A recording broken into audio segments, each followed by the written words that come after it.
Israel फिलिस्तीन संघर्ष की उत्पत्ति का पता 19वीं सदी के अंत में लगाया जा सकता है, जब थियोडोर हर्जल और अन्य प्रमुख हस्तियों के नेतृत्व में ज़ायोनी आंदोलन यहूदियों के बीच उभरा, जिन्होंने फिलिस्तीन में एक मातृभूमि स्थापित करने की मांग की थी। यह अवधि फिलिस्तीन के ओटोमन शासन के अधीन होने के साथ भी मेल खाती है, जिससे हितों के टकराव के लिए मंच तैयार हुआ।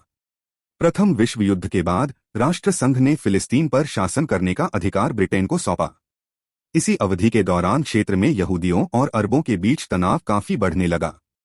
नवंबर 1947 में संयुक्त राष्ट्र ने फिलिस्तीन के लिए एक ऐतिहासिक विभाजन योजना का प्रस्ताव रखा।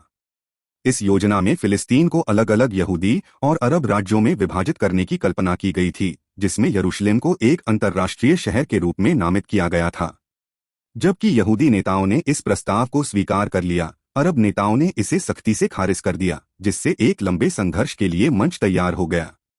14 मई 1948 को इजराइल द्वारा राज्य की घोषणा के बाद मिस्र, जॉर्डन, सीरिया और इराक सहित पड़ोसी अरब राज्यों ने इजराइल पर आक्रमण शुरू कर दिया। इस युद्ध के परिणामस्वरूप हजारों फिलिस्तीनियों का विस्थापन हुआ, जिनमें से कई शरणार्थी बन गए, जिसने इतिहास में सबसे स्थायी और मार्मिक शरणार्थी संकटों में से एक के लिए मंच तैयार किया। 1967 में 6 दिवसीय युद्ध में इजराइल ने वेस्ट बैंक, पूर्वी यरूशलेम सहित गाजा पट्टी और गोलान हाइट्स सहित महत्वपूर्ण क्षेत्रों पर नियंत्रण हासिल कर लिया। इन क्षेत्रों पर जारी कब्जा संघर्ष में एक केंद्रीय मुद्दा बना हुआ है।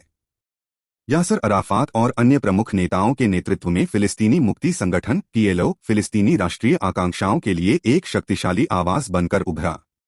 PLO ने फिलिस्तीनी प्रतिरोध का प्रतीक बनकर अंतर्राष्ट्रीय मान्यता और इजरायली कब्जे को समाप्त करने की मांग की। 1990 के दशक में ओस्लो समझौते पर हस्ताक्षर हुए, जिसने इजराइल और फिलिस्तीनियों के बीच शांति वार्ता के लिए एक रूपरेखा स्थापित की। इन समझौतों से फिलिस्तीनी प्राधिकरण की स्थापना हुई, जो वेस्ट बैंक के कुछ हिस्सों पर शासन करता है। हालांकि एक व्यापक और स्थायी शांति समझौता हासिल करना मायावी बना हुआ है। संघर्ष के सबसे विवादास्पद पहलुओं में से एक वेस्ट बैंक और पूर्वी यरूशलेम में इजरायली बस्तियों का निर्माण है। इन बस्तियों को अधिकांश देशों द्वारा अंतर्राष्ट्रीय कानून के तहत अवैध माना जाता है, फिर भी इनका विस्तार जारी है, जिससे संघर्ष को सुलझाने के प्रयास और भी जटिल हो गए हैं। इजराइल फिलिस्तीन संघर्ष में कई युद्धों और विद्रोहों, इंतिफादा सहित तीव्र हिंसा का दौर देखा गया है।